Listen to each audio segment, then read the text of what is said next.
Bob and I are in Honey Creek. It's July 21st. This is part of the Big South Fork, and this is a Tennessee State Natural Area.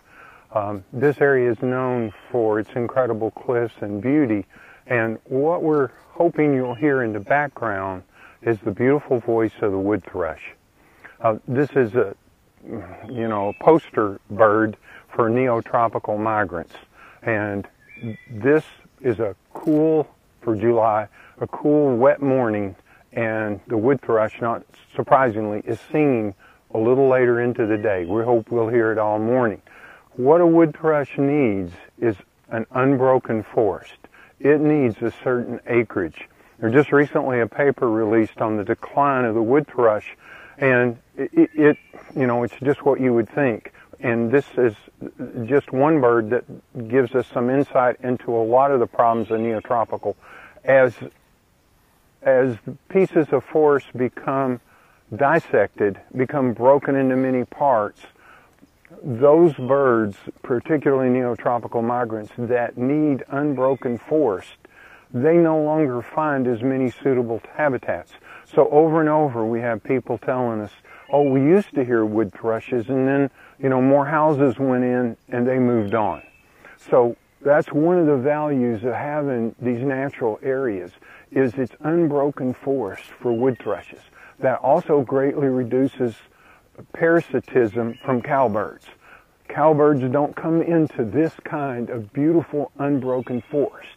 So with us, we'll be listening for the wood thrush. When you walk here, they come in, you'll hear them towards the end of April in this area, and they sing a lot.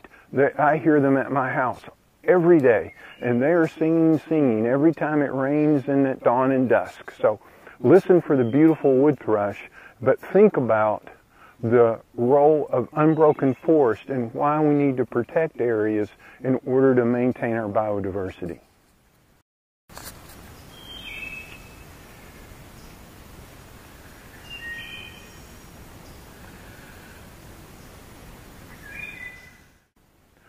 The warm weather and the 2 inches of rain we've had over the last couple of days makes this a good day to look for mushrooms. And we've seen a number through here, and I've collected a number of edible ones. This is one I'm not going to collect, but one that you see a lot. And this is Russula emetica. And let me bend down there. Remember, taking a mushroom like this is like taking an apple from an apple tree. The mushroom is a reproductive structure. It does not hurt the body. So like an apple is the fruit, the end product of the reproduction in a flowering plant, you remove the apple from the apple tree, but the apple tree is fine. This I'm removing from the body of the fungus, which is in the ground and the humus and the leaf litter here. It doesn't harm it. So it's okay to do that. I'm going to bring it over here and show it to you because it's very common. I think one you'll see. It's got a little snail, and you can see maybe there are little holes in the Russula where the snail has eaten out part of the gills. Not only snails will feed on Russula, but also box turtles will feed on Russula. This is not a good choice for human consumption. The white, the sort of chalky stipe, the gills that come over directly and then just barely notch to hit the center stalk or stipe. The reddish color on top, it's really pretty easy to identify. This species name for this Russula is emetica. And an emetic is something that makes you vomit.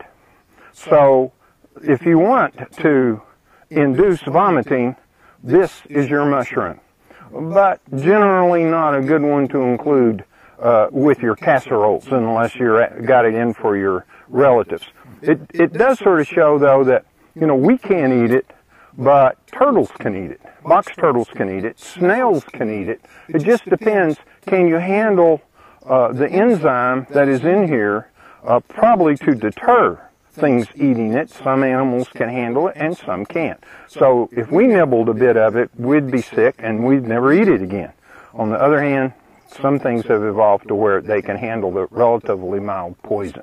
So this has been used by Cherokees to induce vomiting for part of some of their things that they did in cleansing. So it has a long history. There are poisonings of people from eating box turtles, where the box turtle is able to handle poisons and store those poisons, and then when people, a couple hundred years ago, Indians would eat the box turtles, they would pick up the toxin. Now, it doesn't happen so often. Mostly they break those toxins down, but watch out when you're eating box turtles. You may get more than you bargained for. Unfortunately, Honey Creek has become a prime place to walk and see the damage that can be brought by the hemlock woolly adelgid. Now, this is related to the same adelgid that wiped out the firs in the higher elevations of the Great Smoky Mountains. That was the balsa woolly adelgid. This is the hemlock woolly adelgid, and I've been hiking through here for 40 years, and this area, it was an area noted for its deep shade and its towering hemlocks. Not anymore. We're beginning to see the ravages of the hemlock woolly adelgid all around me. So some of this is pretty, unfortunately, obvious. The dead trunks of what were large hemlocks here, just across the creek, over there, right here, 3 large hemlocks. And you know, this is going to be quite the trail hazard over time. Bob is filming alongside a dead hemlock 1 meter to his right. And the hemlocks that aren't dead yet, look at them. Their needles are thin. Where this used to be deep shade, the sunlight will be able to just fill in here once our skies clear from the overnight rain. This is going to have a terrible impact. The stream to my right is going to be very impacted. For one thing, its temperature is going to go up, of course. It was in deep shade. Now this stream is going to be exposed to sunlight. As all you fishermen know, as temperatures go up in streams, dissolved oxygen goes down. That's why trout are in cold water. They require about 10 parts per million of oxygen to survive. Not that this creek is big enough to hold trout, but it's going to happen all over. Temperatures are going to rise in the Smokies, in the Cumberlands, and this just, this unfortunately shows the impact of an almost microscopic insect and the damage that it can do as it moves through our forests. Hemlocks, this is going to be a terrible loss throughout the East Tennessee area. A loss of species, a loss of the birds that depend on hemlocks, Louisiana water thrushes, Blackburnian warblers. This whole thing is tied together. So it's a sad thing. You'll really get to see it on the first mile to mile and a half of this trail, unfortunately. I would exercise great care and think twice about coming into this area now if you're having high winds, because we've just got a lot of dead timber above us. We're just coming off the plateau here at Honey Creek, and this is really the first gorge along the way with this very tiny stream, but it offers up an idea of what you're going to see.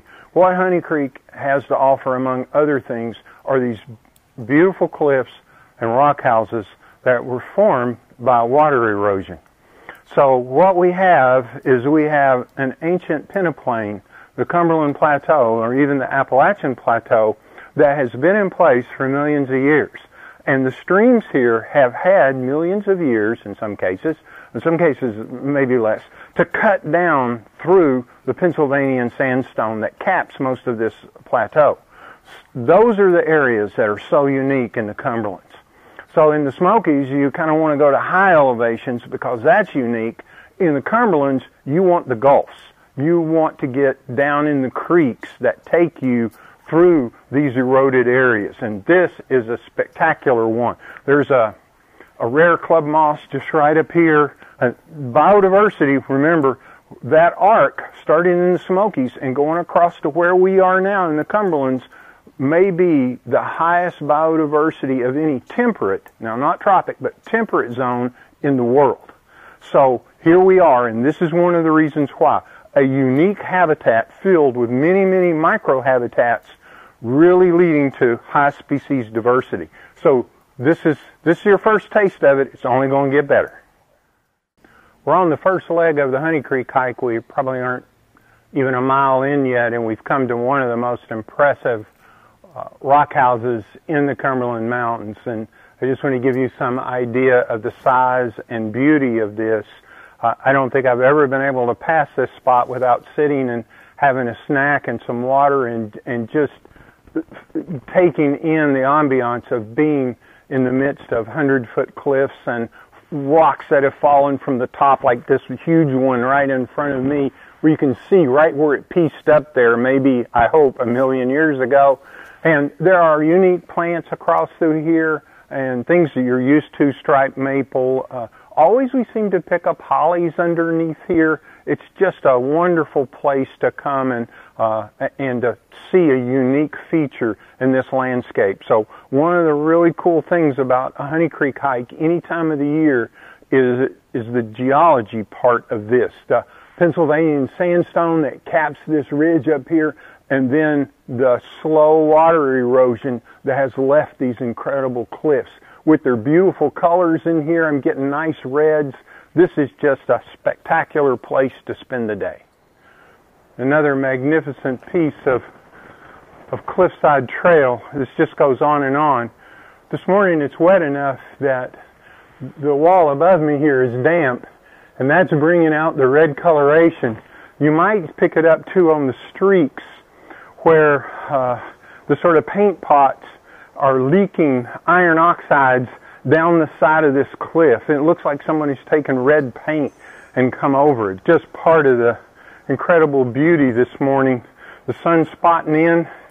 Oh, there's, as Bob says, there's never a bad day in Honey Creek. We're moving away from the cliffs now in Honey Creek and moving down slope towards the Big South Fork. And along the way, we're beginning to see one of my favorite and choice edible puffballs. Now, you got to catch the puffball before they get puffy. Now, once again, this puffball, it's a fungus. The body of the fungus is in this rotting stump, and this is a reproductive structure. And inside here, we're getting things that have to do with reproduction. Meiosis, spores are forming. We're going to have a little hole right here, and you've seen that where out come the spores and they get scattered all around. Well, puffballs are delicious. They're a choice edible mushroom. And when you're grilling, having a few puffballs or making kebabs, these things are great for that. Except you got to know one thing. And remember, you should never use these videos as a means of identification. But let me show you what you got to look for. You can only get in trouble with one of these, and I don't know that you'd have to eat a lot of them, I guess, to really get in trouble, but it's possible that this one, a little puffball, always cut them in half. And I'm looking really for two things. When the most poisonous mushroom in North America pops up, and we may see it today, it can be pure white and look a bit like a whiter version of this puffball. If you were to eat that would have serious medical consequences. So you cut it in the middle. If it's got gills, then, that tells you you're dealing with an amanita probably, and not anything you want to eat. So you wouldn't want to take that choice. The other thing you're looking for is there a group that form purplish spores. And when you cut into this, if it's mature enough, it'll begin to show a purplish center. Now, I don't know, this one or maybe one of the others. Let's see if this is pure white or a little, it may be too far on. See those? See that? Oh, I think they're a little purple. Those spores are a bit purple. I'm just sending out billions right now. It's another Carl Sagan moment. Open we go. Oh, well, this one would have been purple. And look at these spores are just developing, but these are all going to be spores that go out. Now, if every one of them landed in a place where it could grow, the world would be covered with puffballs. So that's not going to happen. Some are going to land on rocks and trees, but enough are going to land that this is going to start to grow again, and that's how it's going to spread from place to place. We've mentioned biodiversity a number of times, hiking in the Great Smoky Mountains and hiking up here on the Cumberland Plateau and in the Cumberland Mountains. And here, right now, we're working our way up Honey Creek in the Honey Creek Pocket Wilderness. And what I'd like you to sort of get attuned to, just look at the number of different microclimates, habitats, niches that are in this created gulf. This erosional stream caused valley in here is leaving us with so many different microclimates. That means there's just a lot of room for different species exploiting slightly different niches. So this is the reason, this is why this is so diverse. And now I'm going to come to a dripping cliff and just give you some specific examples. A plant that exemplifies just a beautiful and wonderfully narrow niche is this one found here along Honey Creek. This is the cliff meadow rue. This is Phalictrum clavatum.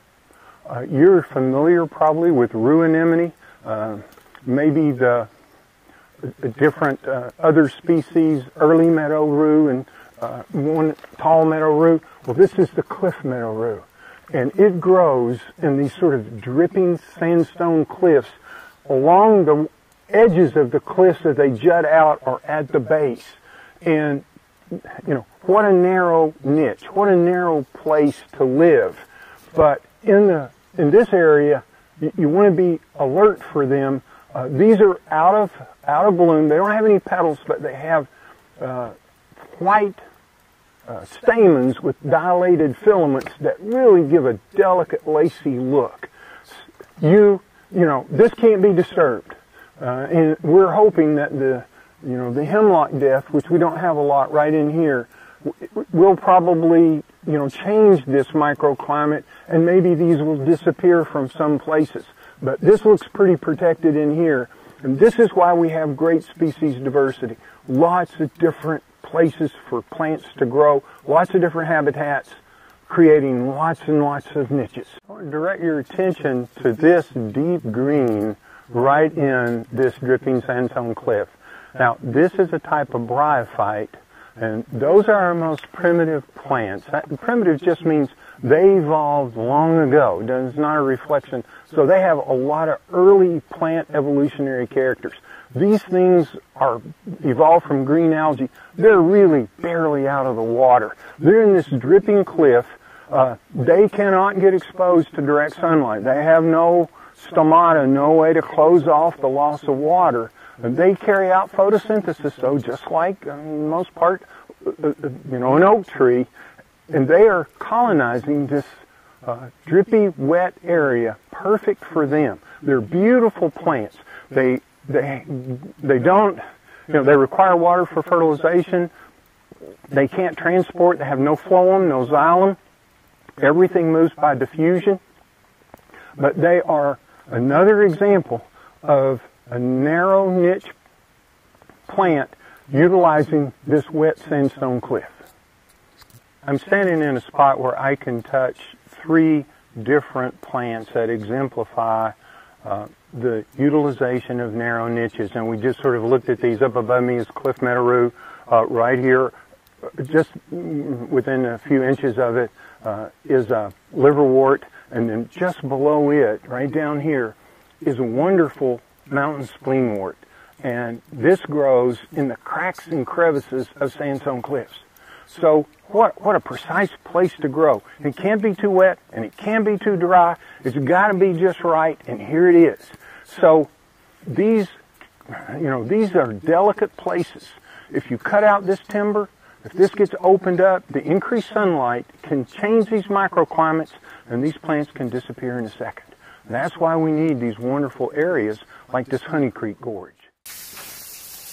As if we needed another beautiful geologic formation, here we are at Boulder House Falls On a hot July day, it must be 10 to 15 degrees cooler down in this beautiful area. So what's happened here, it looks like a number of large rocks from the cliffs above have over vast periods of time tumbled down the mountainside and collided here at the bottom right above the creek bed. And that has given us just a fantastic place to pause on your walk and just enjoy being down in the low areas one more time. Well, you won't have to be a highly trained ecologist to realize that you've encountered an entirely different habitat when you get up on the plateau. You're standing here, turkey vultures spiraling overhead. I think maybe they're worried about me. And look at this. Entirely, completely different, a whole another set of plants. This is one of the things that leads to the high diversity we keep talking about. Up here, this condition is so xeric that these plants are really adapted to this sort of harsh, low water environment, and we've just come out of the deep gorges. So it's quite a difference. As I look around, reindeer moss, which is, as you probably know, really a lichen, blue-green algae or blue-green bacterium in here with a fungal mass, and you can see it all around the edges and in the middle, dominant plant species in here.